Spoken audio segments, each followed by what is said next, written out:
Novel ہمزاد کی episode number 1۔ میں ایک ایک دن گن رہا ہوں۔ اب میرے مرنے میں صرف 8 دن باقی ہیں۔ مجھے اس پر اتنا ہی یقین ہے جتنا اس بات پر کہ اس وقت دن ہے۔ تمہیں میری سرگزشت کی صداقت پر یقین نہیں آئے گا، اور تم ہی کیا، کوئی بھی اس پر اس وقت تک یقین نہیں کرے گا جب تک میں مر نہ جاؤں، اس لیے کہ میری موت ہی اس کی صداقت کی دلیل ہے۔ آج سے ٹھیک 8 دن بعد میں مر جاؤں گا۔ اپنے مرنے سے پہلے میری آخری خواہش یہ تھی کہ میں اپنی روح کا بوجھ اتار دوں، یہ جانتے ہوئے بھی کہ میری موت پر کسی کو دکھ نہیں ہوگا، کسی آنکھ سے آنسو نہیں ٹپکے گا، کوئی میرے لیے نہیں روئے گا، یہاں تک کہ جو میری سرگزشت سنے گا وہ بھی مجھ سے نفرت کرنے کے سوا کچھ نہ کر سکے گا۔ لیکن یہ نفرتیں میرا مقدر ہیں، مجھے یہ نفرتیں بھی عزیز ہیں۔ اگر کوئی مجھ سے محبت کرنے والا نہیں ہوگا تو نفرت کرنے والا تو ہوگا ہی۔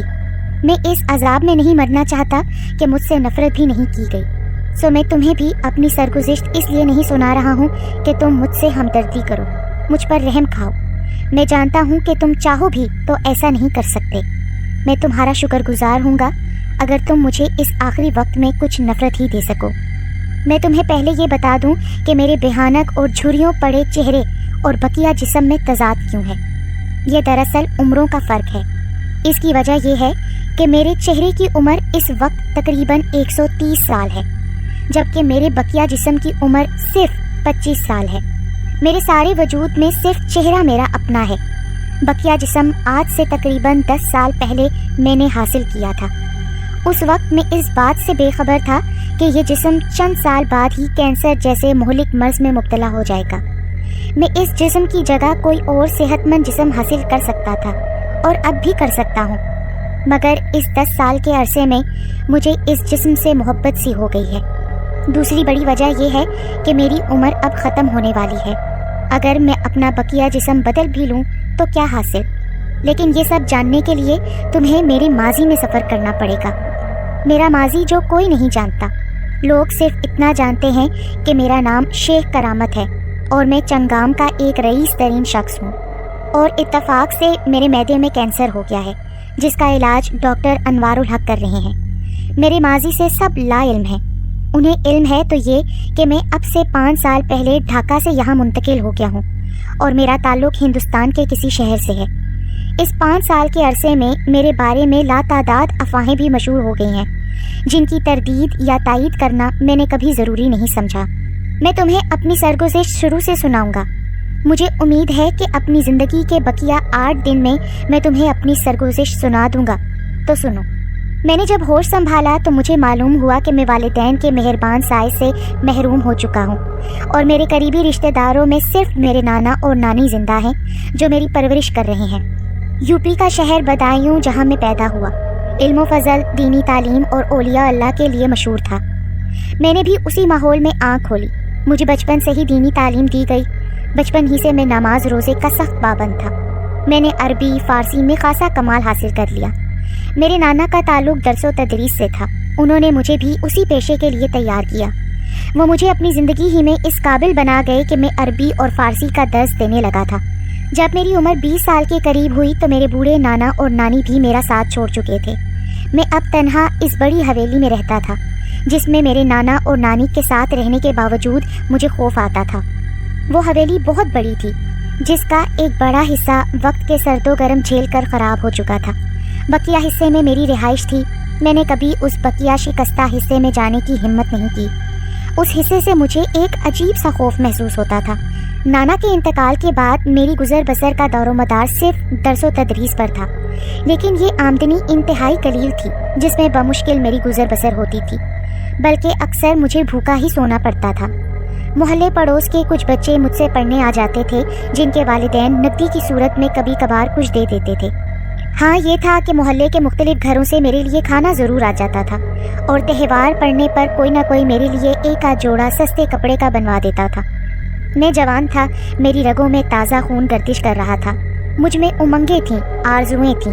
میرے بھی دل میں خواہش تھی کہ میرا بھی اپنا گھر ہو، بیوی ہو، بچے ہوں، معقول آمدنی ہو، مگر میرے یہ خیالات صرف خواب تھے، اور مجھے کوئی ایسی صورت نظر نہیں آتی تھی کہ میں کبھی اس حقیر زندگی سے نجات پا سکوں۔ میں اندر ہی اندر اپنی موجودہ زندگی سے نفرت کرتا تھا۔ مجھے خود سے حقارت محسوس ہوتی تھی۔ میں ایک نوجوان تھا اور ایسی ذلت کی زندگی بسر کر رہا تھا کہ میری گزر بسر دوسروں کے رحم و کرم پر تھی۔ میں دن رات اسی احساس کی گرفت میں قید ہوتا چلا گیا۔ آخر ایسا کیوں ہے؟ کیا یہ سب کچھ بدل نہیں سکتا؟ میرے ہم عمر دوسرے نوجوان بھی تو ہیں جو قابل عزت اور قابل رشک زندگی گزار رہے ہیں۔ میرے بچپن کے بہت سے دوست اسی شہر میں تھے جن میں سے اکثر نے اب مجھ سے ملنا ترک کر دیا تھا، اور بہت کم ایسے رہ گئے تھے جو اب بھی مجھ سے ملنے میں اپنی حد تک محسوس نہیں کرتے تھے، مگر وہ بھی مجھ سے اب اس طرح گفتگو کرتے تھے جیسے میں ان کے مقابل میں بہت کم رتبہ اور گھٹیا آدمی ہوں، یا میری آدمیت نامکمل ہے۔ مجھے یہ گھن اندر ہی اندر کھاتا جا رہا تھا۔ ایک شام میں عصر کی نماز پڑھ کر بیزار سا بیٹھا تھا کہ میری نظر سامنے کتابوں کے ایک ڈھیر پر پڑی۔ میں نے وقت گزاری کے لیے ان میں سے ایک کتاب کھینچ لی۔ اس سے پہلے میں نے کبھی ان کتابوں پر توجہ نہیں دی تھی، لیکن جب میں نے اس کتاب کی جلد جو بہت بوسیدہ ہو چکی تھی کھول کر دیکھی تو معلوم ہوا کہ یہ کتاب نہیں، ایک قلمی نسخہ ہے۔ میں نے اپنے دادا کا نام نانا کی زبانی سنا تھا۔ اس قلمی نسخے پر ان کا نام پڑھ کر مجھ میں تجسس پیدا ہوا۔ میں نے پڑھنا شروع کیا۔ وہ نسخہ فارسی زبان میں تھا جس سے میں بخوبی واقف تھا۔ تحریر کچھ یوں تھی: ہر ذی روح کے دو جسم ہوتے ہیں، ایک مرئی دوسرا غیر مرئی، ایک کثیف اور دوسرا لطیف، ایک مادی دوسرا روحانی۔ مادی جسم وہ ہے جسے ہم ظاہری آنکھوں سے دیکھ سکتے ہیں، مگر روحانی جسم، اگر ہم اسے جسم کہہ سکیں، گو روحانی یا اندرونی آنکھوں کے سوا نہیں دیکھا جا سکتا۔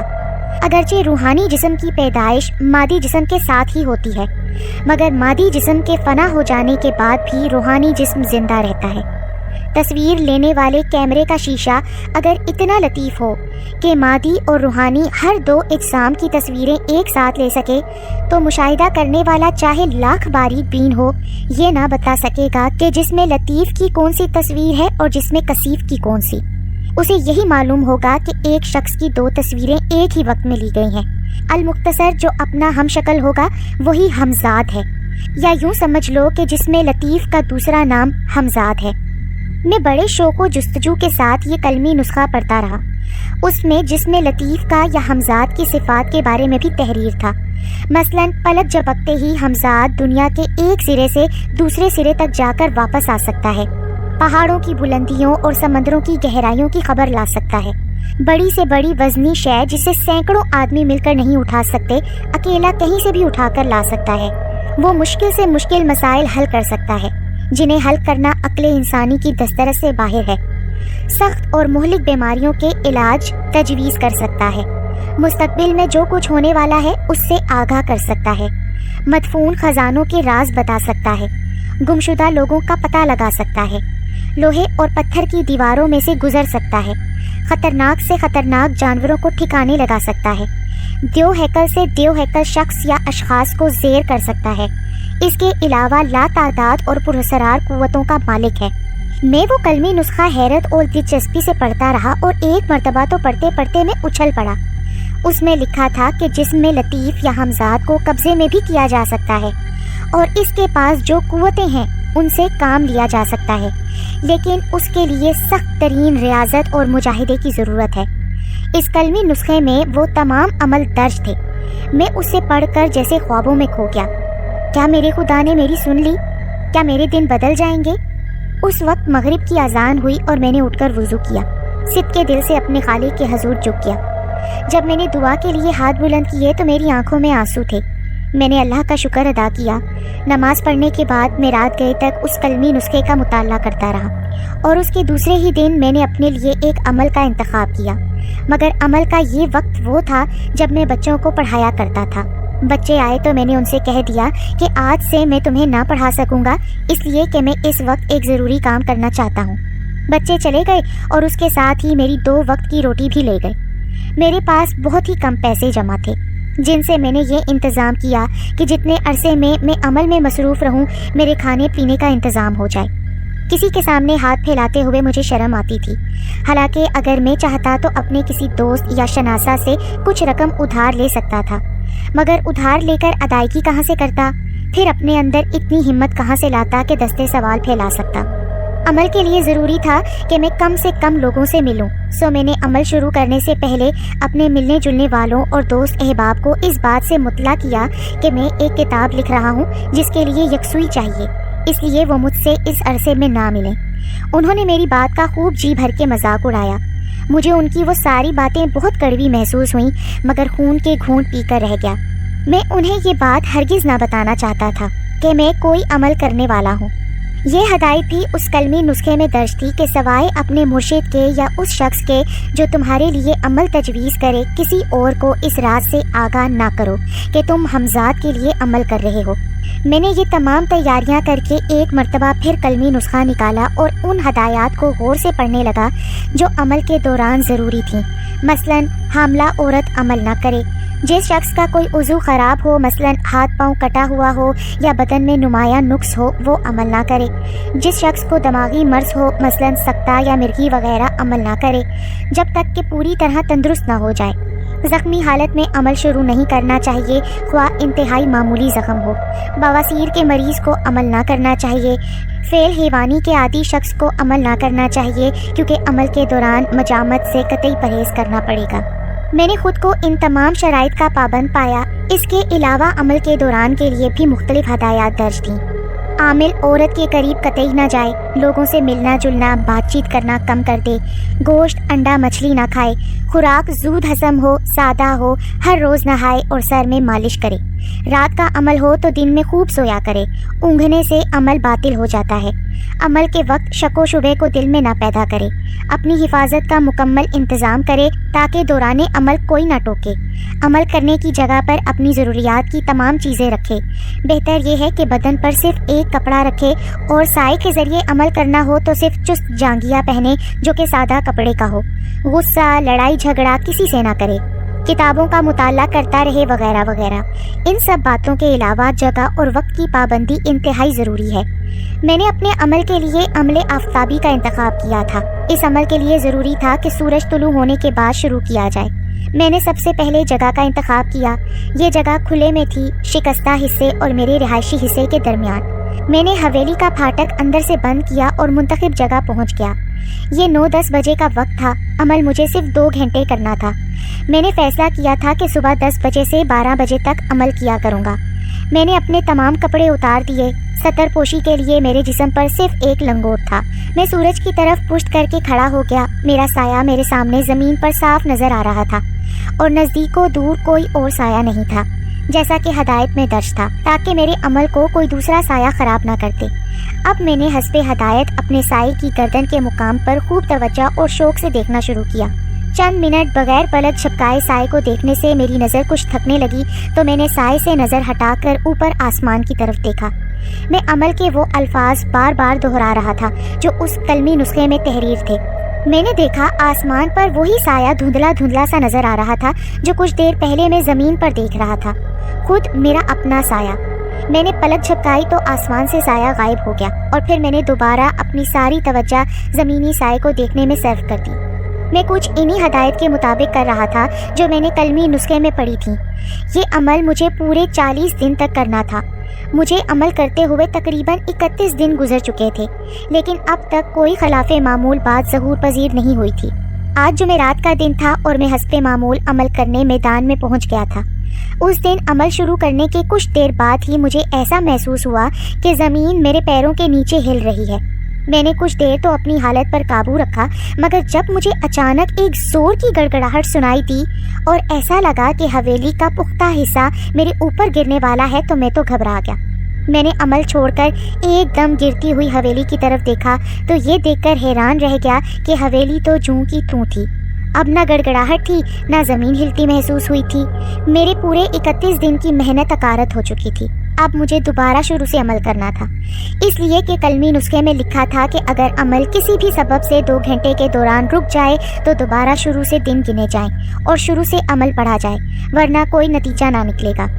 میں سمجھ گیا کہ میں جس قوت کو اپنے قابو میں کرنا چاہتا ہوں وہ میری راہ میں روڑے اٹکا رہی ہے، تاکہ میں اپنا عمل مکمل نہ کر سکوں اور اسے اپنا غلام نہ بنا سکوں۔ مگر میں نے بھی پختہ ارادہ کر لیا کہ اس قوت کو ضرور حاصل کروں گا۔ اب مسئلہ یہ تھا کہ میں اپنے کھانے پینے کا کہاں سے انتظام کروں، میں نے بمشکل 40 دن کا انتظام کیا تھا اور اب بقیہ 9 دن کے لیے تو تھا، مگر 31 دن مزید جو ہیں ان کا کیا ہوگا؟ یہ سوچ کر میں پریشان ہو گیا تو اب تک میں نے جس بات سے گریز کیا تھا آخرکار اس پر آمادہ ہو گیا۔ میں نے اپنے ایک دوست سے کچھ پیسے قرض لیے اس وعدے پر کہ 40 دن بعد واپس کر دوں گا۔ مجھے یقین تھا کہ اگر میں نے اپنا عمل پورا کر لیا تو عیش ہی عیش ہوں گے اور روپے پیسے کی میرے پاس کمی نہ ہوگی۔ میں نے ایک مرتبہ پھر عمل شروع کیا۔ اس مرتبہ بھی مجھے عمل کے شروع کرتے ہی عجیب عجیب واقعات سے سابقہ پڑا۔ طرح طرح کا خوف ہوا، مگر میں عمل کرتا رہا۔ میں نے کسی طرح 30 دن مکمل کر لیے۔ اب منزل مجھے بہت قریب نظر آنے لگی تھی۔ اس دن اتفاق سے جمعرات تھی۔ میں نے جیسے ہی عمل شروع کیا، ڈراؤنی اور ہیبت ناک شکلیں مجھے نظروں کے سامنے آنے لگیں اور خوفناک آوازوں نے مجھے ہلا دیا۔ یہ آوازیں دم بدم مجھے اپنے نزدیک آتی ہوئی محسوس ہو رہی تھیں، لیکن اس کے باوجود میں دل سخت کیے عمل پڑتا رہا۔ اچانک ایسا محسوس ہوا کہ سخت آندھی اور طوفان آنے والا ہے۔ مجھے اپنا سایہ بھی نظروں سے اوجھل ہوتا ہوا محسوس ہوا اور ایسا لگا جیسے میں اس تیز آندھی میں کھڑا نہ رہ سکوں گا اور اس کے ساتھ اڑ جاؤں گا۔ اب میری قوت برداشت جواب دے چکی تھی۔ میں گھبرا کر حویلی کے پختہ حصے کی طرف بھاگا۔ ابھی میں حویلی میں داخل بھی نہ ہو پایا تھا کہ میرے حواس لوٹ آئے۔ میں نے دیکھا کہ سورج پہلے کی طرح پوری آب و تاب سے چمک رہا ہے۔ نہ آندھی ہے، نہ طوفان اور نہ بارش کے آثار ہیں۔ میں وہیں سر پکڑ کر بیٹھ گیا۔ میری آنکھوں میں مجبوری اور بے بسی کے آنسو تیر رہے تھے۔ پراسرار قوت ایک بار پھر مجھے شکست دینے میں کامیاب ہو گئی تھی۔ میں وہاں سے اٹھا تو میری آنکھوں کے آگے اندھیرا آ گیا۔ میرے ذہن میں بار بار یہ سوال گونج رہا تھا کہ اب کیا ہوگا؟ میں تو اپنا سب کچھ چھوڑ کر اس پراسرار قوت کو حاصل کرنے میں لگ گیا تھا۔ اب خوراک بھی بمشکل سے 9-10 دن کے لیے ہی رہ گئی تھی۔ پھر یہ کہ وہ قرضہ کہاں سے ادا کروں گا جو میں نے اپنے دوست مجید سے لیا تھا؟ وہ تو یوں بھی حزیز آدمی ہے، بڑی مشکل سے تو پیسے دینے پر آمادہ ہوا تھا۔ دوسرے یہ کہ اگر اسے کسی طرح ٹال بھی دیا گیا تو مزید پیسے آئندہ عمل شروع کرنے کے لیے کہاں سے آئیں گے؟ مجید سے اور پیسے ملنے تو مشکل ہیں، پھر یہ کہ کسی اور دوست سے پیسے مانگ کر قسمت آزمائی جائے۔ اس وقت میرے کام کون آ سکتا ہے؟ میں بڑی شدت کے ساتھ اس پر غور کر رہا تھا۔ آخر کار میں نے فیصلہ کیا کہ سہراب خان سے مدد لی جائے۔ میں اس کے گھر پہنچا اور جب کسی طرح میں اسے پیسے دینے پر آمادہ کر چکا تو اس نے کہا، ٹھیک ہے پیسے لے جاؤ، مگر تم ایک نوجوان آدمی ہو، کوئی کام دھندا دیکھو۔ تمہیں اس طرح زندگی گزارتے ہوئے شرم نہیں آتی؟ میں اس کی کڑوی کسیلی باتیں سر جھکائے سنتا رہا اور ابھی یہ سوچ ہی رہا تھا کہ اسے کیا جواب دوں کہ مجید وہاں پہنچ گیا۔ اس نے سہراب کا فکرہ شاید سن لیا تھا۔ آتے ہی بولا، یار اسے پیسے ویسے مت دینا، اس کی تو عادت ہے بھیک مانگنے کی۔ کچھ دن پہلے مجھ سے پیسے ادھار لے کے گیا تھا جو اب تک واپس نہیں کیے۔ سہراب نے جب یہ بات سنی تو میری طرف دیکھا اور پوچھا، کیوں کرامت، کیا مجید صحیح کہہ رہا ہے؟ میں تو کیا جواب دیتا؟ مجید پھر بول پڑا، یہ کیا جواب دے گا، اس نے تو بے حیائی لاد رکھی ہے، کہتا ہے کتاب لکھ رہا ہوں، ادیب بنے گا۔ مجھے تو جیسے سانپ سونگھ گیا تھا۔ وہ کہے جا رہا تھا اچھا خاصا بچے پڑھاتا تھا، گزر بسر ہو رہی تھی، مگر بیٹھے بٹھائے ادیب بننے کا شوق فرمانے لگا موصوف کو۔ پھر جب بغیر محنت پیسے ملیں تو محنت کون کرے؟ اس وقت میرے دل میں خیال آیا کہ عمل دمل پر لعنت بھیج کر دوبارہ بچوں کو پڑھانا شروع کر دوں، لیکن فوراً ہی خیال آیا کہ اس خبیث کے پیسے کہاں سے واپس کروں گا، اور کیا میں پوری زندگی انہی دکھوں میں گزار دوں گا؟ کیا میرے نصیب میں خوشحالی نہیں؟ میرا عمل پورا ہو گیا تو پھر ساری زندگی سکھ ہی سکھ ہے۔ میں نے اس وقت دل کے فیصلے پر عقل کے فیصلے کو ترجیح دی کہ فی الحال مجھے ان لوگوں کی یہ باتیں برداشت کر لینا چاہیے، مصلحت اسی میں ہے۔ یہی سوچ کر میں نے پہلی مرتبہ لب کشائی کی۔ مجید نے جو کچھ کہا ہے درست ہے، میرے اوپر اس کی رقم واجب ہے، مجھے اس سے انکار نہیں، لیکن میں جو کتاب لکھ رہا ہوں اس میں ابھی تقریباً 40 دن اور لگیں گے۔ اس کے بعد میں یہ کتاب فروخت کر دوں گا اور نہ صرف مجید کے پیسے ادا کر دوں گا بلکہ تم سے جو پیسے لے رہا ہوں وہ بھی اسی وقت ادا کر دوں گا۔ یہ میرا وعدہ ہے۔ میں جانتا ہوں تم لوگ میرے سچے دوست ہو، مجھے تم لوگوں پر ناز ہے۔ اس وقت اگر تم لوگ میری مدد کر دو گے تو زندگی بھر تمہارا احسان نہیں بھولوں گا، میرا مستقبل بن جائے گا۔ میں کافی دیر تک منت سماجت کرتا رہا، یہاں تک کہ میں نے انہیں رام کر لیا۔ سہراب سے پیسے لے کر سب سے پہلے میں نے کھانے پینے کا سامان خریدا اور پھر ایک نئے عزم اور حوصلے کے ساتھ 40 دن کے لیے حویلی کا بڑا پھاٹک لگا دیا۔ میں نے اپنے دل میں اس مرتبہ مضبوط عہد کیا تھا کہ چاہے کچھ بھی ہو جائے میں اپنا عمل ترک نہیں کروں گا، چاہے زندگی رہے کہ چلی جائے۔ آخر اس طرح ذلیل و خوار ہونے سے کیا حاصل؟ میں نے دوسرے دن سے عمل پھر شروع کر دیا۔ 10 دن سکون سے گزر گئے۔ 11ویں دن سے مجھے پھر وہی خوفناک صورتیں نظر آنے لگیں۔ کبھی کسی شیر کی دھار سنائی دیتی اور میرے وجود کو ہلا جاتی، تو کبھی ہیبت ناک بلائیں چیختی چنگھاڑتی مجھے اپنے اوپر حملہ آور ہوتی محسوس ہوتی، مگر میں ان سب سے بے پرواہ اپنے عمل میں مصروف رہا۔ دن گزرتے رہے، اب وہ دھندلا سا ہیولا رفتہ رفتہ واضح ہونے لگا تھا جو مجھے آسمان پر نظر آتا تھا، اور جوں جوں دن گزرتے جا رہے تھے ایسا لگتا تھا جیسے وہ آسمان سے اترنے لگا ہو۔ وہ مجھ سے قریب ہوتا جا رہا تھا۔ مجھے یقین تھا کہ اب کچھ دن بعد ہی وہ زمین پر اتر آئے گا۔ اب مجھے عمل شروع کیے 33 دن گزر چکے تھے اور عمل پورا ہونے میں صرف 7 دن باقی تھے۔ اللہ اللہ کر کے یہ کڑے دن بھی میں نے گزار لیے۔ آخری دن پھر مجھے زمین ہلتی ہوئی محسوس ہوئی، مگر اب یہ سب حربے پرانے ہو چکے تھے اور میں ان سے ڈرنے والا نہیں تھا۔ آخری دن عمل کا وقت پورا ہونے والا تھا۔ میرا دل تیزی کے ساتھ سینے میں دھڑک رہا تھا۔ آخر وقت پورا ہو گیا اور اسی وقت مجھے ایسا محسوس ہوا کہ کوئی زور زور سے حویلی کا دروازہ پیٹ رہا ہے۔ عمل کا وقت ختم ہو ہی چکا تھا۔ میں تیزی سے حویلی کی پھاٹک کی طرف دوڑا۔ پھاٹک کھولتے ہی مجھے ایک شخص نظر آیا۔ یہ کوئی مسافر معلوم ہوتا تھا۔ اس کے سر پر سامان رکھا تھا اور چہرہ چادر سے کسی قدر چھپا ہوا تھا۔ میں نے اس سے پوچھا کیا بات ہے، کس سے ملنا ہے؟ وہ بولا مجھے اسٹیشن جانا ہے، راستہ بتا دو۔ میں نے اسے ہاتھ کے اشارے سے راستہ بتاتے ہوئے کہا اس سیدھی سڑک پر چلے جاؤ، کچھ دور جا کر دائیں ہاتھ مڑ کر تمہیں اسٹیشن کی عمارت نظر آنے لگے گی۔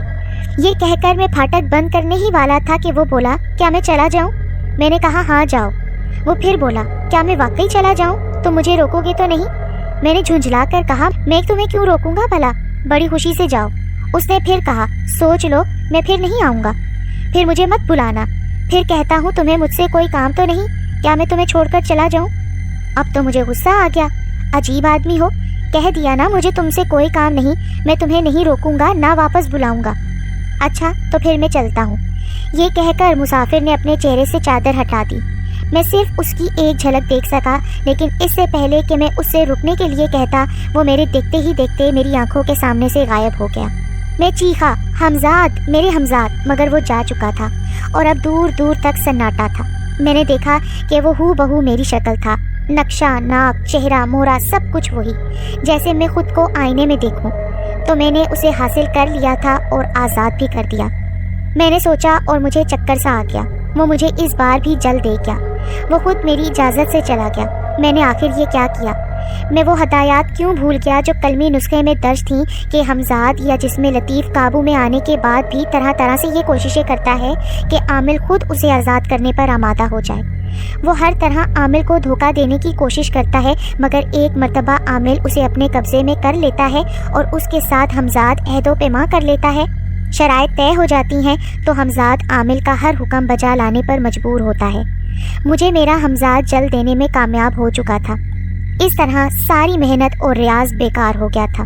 آخری وقت میں یہ شکست مجھے بڑی مہنگی پڑی تھی، مگر اب میری زندگی کا مقصد ہی اسے حاصل کرنا تھا۔ کسی بھی قیمت پر میں اسے حاصل کروں گا۔ میں نے اپنے دل میں فیصلہ کیا، مگر کس طرح، اب کس طرح؟ پھر 40 دن، لیکن ان 40 دنوں میں کھاؤں گا کیا؟ میں پورے دن یہی سوچتا رہا اور آخر کار میرے ذہن میں ایک ترکیب آ ہی گئی۔